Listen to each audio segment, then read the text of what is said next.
इसमें कुछ चीजें लिखना आप भूल गए हैं जो नॉन फाइलर के लिए और भी लिखी जा सकती हैं।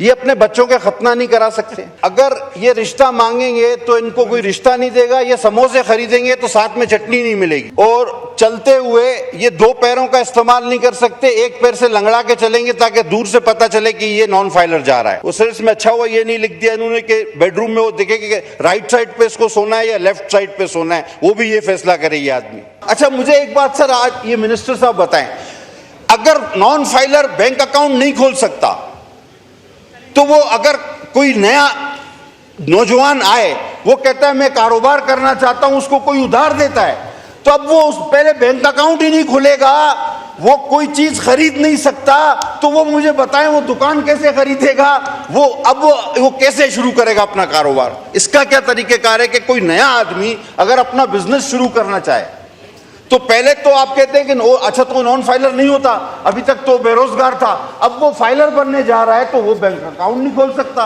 वो कोई चीज खरीद नहीं सकता। ये क्या अकलमंदी है? ये कौन सी, मतलब किसने बनाया है ये बजट? और नया आदमी तो अब कोई काम शुरू ही नहीं कर सकता, यानी नौकरियां आप देंगे नहीं, कोई शख्स कारोबार शुरू नहीं कर सकता, शुरू करेगा तो उसको गिरफ्तार कर लिया जाएगा, अगर उसने कारोबार शुरू भी कर लिया तो उसके सर पे कोई आके खड़ा हो जाएगा कि देखो ये कमा रहा है या नहीं कमा रहा, और अगर वो आपकी तवक्को जो 130% है उसके मुताबिक नहीं कमा रहा तो इसको अंदर करो और इसके अकाउंट जब्त कर लो। खुदा के वास्ते ये किसी दुनिया में किसी और मुल्क में है? और उसको सुनवाई का कोई हक भी नहीं। ये किसी और दुनिया में ऐसा मुल्क में ये एफबीआर के कवानीन हैं? सर सीधा सीधा मैं आपसे कह देता हूं कि सर ये नहीं होगा, ये नहीं चलेगा इस तरह, ना हम मंजूर करेंगे, ना मैं समझता हूं कोई भी समझदार आदमी जो इस बजट को पढ़ सकता है, जो इसको समझ सकता है, वो कभी भी इसके हक में वोट नहीं देगा, कभी भी हक में वोट नहीं देगा। Thank you. बस सर वो फारूक भाई ने, मैं हमेशा एक शेर पढ़ता हूं, फारूक भाई ने उस शेर को गलत पढ़ दिया था इस बार। हाँ, हमारे बाबू भाई जो है फारूक भाई, और वो शायर भी कतील शफाई है सर। सर बहुत खूबसूरत शेर है वो, मैं हमेशा हर बजट स्पीच में पढ़ता हूं, आप रिकॉर्ड उठा के देख लें। और ये मैंने 2008 में इसलिए पढ़ा था कि मेरी अजीम कायद शहीद मोहतरमा बेनज़ीर भुट्टो साहबा शहीद हो गई, तो मैंने उनके लिए ये पढ़ा था कि मुझे दुख हुआ कि उसको दोबारा गलत क्यों पढ़ा गया। 2007 में उनकी शहादत हुई, तो 8 में हमने बजट पेश किया और नवीद कमर ने टपकते हुए आंसुओं के साथ वो बजट पेश किया था, और हमारी ये फीलिंग थी, और ये शेर उस फीलिंग की गमाजी करता है कि हिसाब उम्र का इतना सा गोशवारा है, तुझे निकाल के देखा तो सब खसारा है। महंगाई वाकई है, बड़ी है, मैं कहना चाहता कि कब से ये बढ़ी और कितनी बढ़ी और किसके दौर से बढ़ना शुरू हुई और फिर बढ़ती ही गई। अब बहुत कुछ न कुछ बेहतर अफाका हुआ है, लेकिन सर जिस तरह फिगर्स दिए गए आपके जीडीपी के ग्रोथ के, ये गलत है सर। आप कहते हैं 2.6 तो 2.5 तो आपकी पॉपुलेशन भी इंक्रीज है तो 1% हुआ। कि जीडीपी इस तरह थोड़ी होती है। 1.5 से ज्यादा किसी तरह भी नहीं है, मैं चैलेंज कर सकता हूं। किसी आपका कोई भी सेक्टर, एग्रीकल्चर हो, इंडस्ट्री हो, क्या आपने इसमें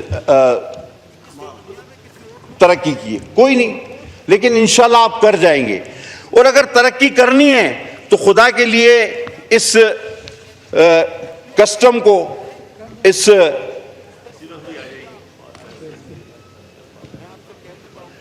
इस एफबीआर को आप लगाम दें। ये गिरफ्तारी, ये आपके कारोबार की जगह, आपके घर, आपके मकान, आपकी दुकान में इनकी तैनाती को रोकें। ये बगैर सबूत के, बगैर नोटिस के अकाउंट मंजमद करना और किसी को भी शक की बुनियाद पर गिरफ्तार करना, ये सारा इस बजट का हिस्सा है, इस बिल का हिस्सा है। तो ये आप लोगों को भगाना चाहते हैं इस मुल्क से, जो कि पहले ही भाग रहे हैं, या आप चाहते हैं कि कोई ना कोई जिस रास्ते पे हम चल निकले उस पे चल पड़े? सर कौम में खुशी की एक लहर थी, है, अल्हम्दुलिल्लाह, जैसा कि हमने इसी जगह पे खड़े होकर कहा था कि हमारी कौम में, हमारी अफवाज में वो जज्बा है कि हम दुश्मन को मुंह तोड़ जवाब दे सकते हैं, और अल्हम्दुलिल्लाह सुम्मा अल्हम्दुलिल्लाह हमने दिया। आज हमारा दुश्मन 100 बार सोचेगा हम पर हमला करने से पहले। लेकिन सर कौम की इस खुशी को, कौम के इस यकजहती को, ये आपका मुल्क दुश्मन बजट पारा पारा कर देगा, जिसमें हर शख्स गिरफ्तार हो सकता है, हर शख्स को जो है शक की बुनियाद पे आप बंद कर सकते हैं, हर आदमी कारोबार नहीं कर सकता। डॉक्टर साहब पता है ना आपको 11C4 क्या है? 114 पता है फाइनेंस का, या तारड़ साहब को पता होगा? जी लॉ मिनिस्टर साहब। सर 114C का पता है? नहीं, अच्छा जी, तो सर ये हाल है।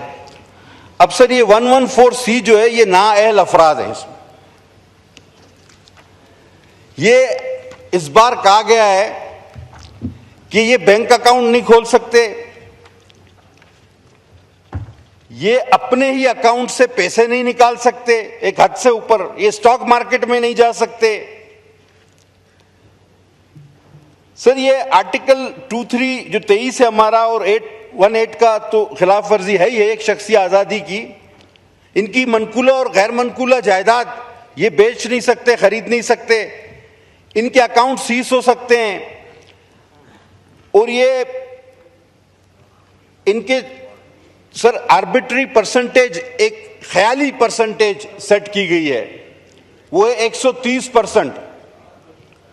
अगर ये अपने लास्ट गोशवारे से 130% के करीब नहीं आते तो ये, अब ये सर ये ख्याली हद है जो एफबीआर ने मुकर्रर की, इसको समझना चाहिए। और ये अगर उस 130% के करीब नहीं तो इनको किसी भी वक्त गलत करार दिया जा सकता है।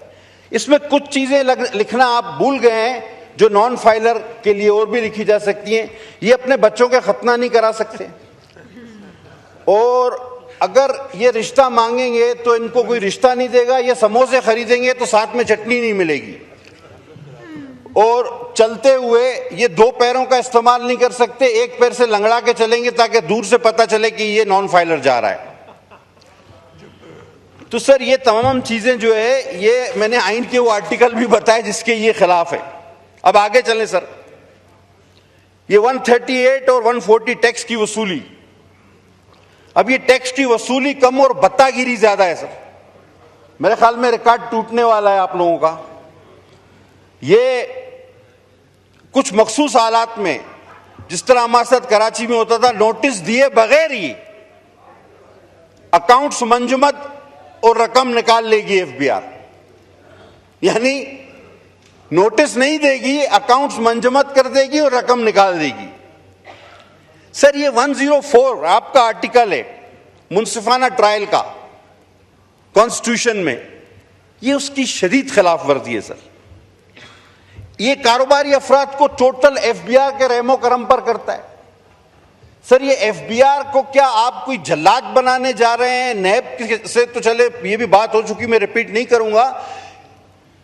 मतलब मुझे समझ में नहीं आ रहा कि ये हुकूमत को किसने मशवरा दिया है। मुझे यकीन है कि इस हुकूमत में इतने काबिल लोग हैं मेरे बड़े भाई तारड़ साहब की तरह कि वो ये नहीं कर सकते थे। ये बाबुओं ने कुछ इनको लिख के दिया और उन्होंने पढ़े बगैर ही हमारे सामने इसको रख दिया है। अगर ये इसको पढ़ते तो मैं नहीं समझता कि वो ये बातें यहां लाते।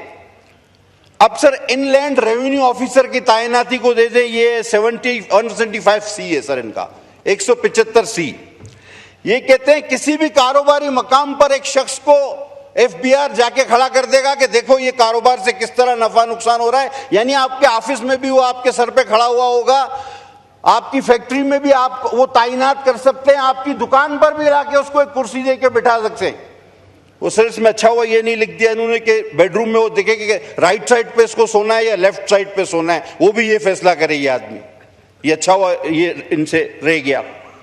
यानी कि अब इनकम टैक्स का एक ऑफिसर, पहले आपको उसके पास पेश होना पड़ेगा और आपको बताना पड़ेगा कि मैं क्या चीज खरीदने के काबिल हूं और मैं क्यों काबिल हूं, मैंने ये पैसे कहां से लाए, कैसे आए। और अब मैं सर खरीद ले तो उसके बाद तो टैक्स वो हमेशा देता ही है, लेकिन अब पहले आपको बताना होगा कि मैं फलां चीज खरीदना चाहता हूं, अब वो उस पर मुनस्सर है, वो कहे कि भाई तुम नहीं खरीदो। यानी हक के कारोबार भी मशरूत कर दिया गया है इनकम टैक्स के ऑफिसरों से कि वो अब आपको बताएंगे कि आप क्या खरीद सकते हैं, क्या बेच सकते हैं, क्यों खरीद रहे हैं, क्या खरीद रहे हैं। अब ये कोई अक्लमंदी वाली चीजें हैं? यानी आपको अपना, यानी एक शरीफ इंसान उसको कायल करेगा एक 17, 18, 19 ग्रेड के अफसर को कि भाई ये मैं चीज बेचने या खरीदने जा रहा हूं, मेहरबानी करके इजाजत दे दो, और वो फैसला करेगा उस शरीफ शहरी का कि हां भाई तुम ये करो या ना करो। उसके दिल में आए तो कहेगा नहीं, सवाल ही पैदा नहीं होता। ये शक की बुनियाद पे, ये शक की बुनियाद पे किसी को भी गिरफ्तार कर सकते हैं कमिश्नर की इजाजत के बगैर। सर ये इख्तियार तो नैब को भी नहीं था, ये इख्तियार FIA को भी नहीं है, ये सिर्फ इजराइल के पास है।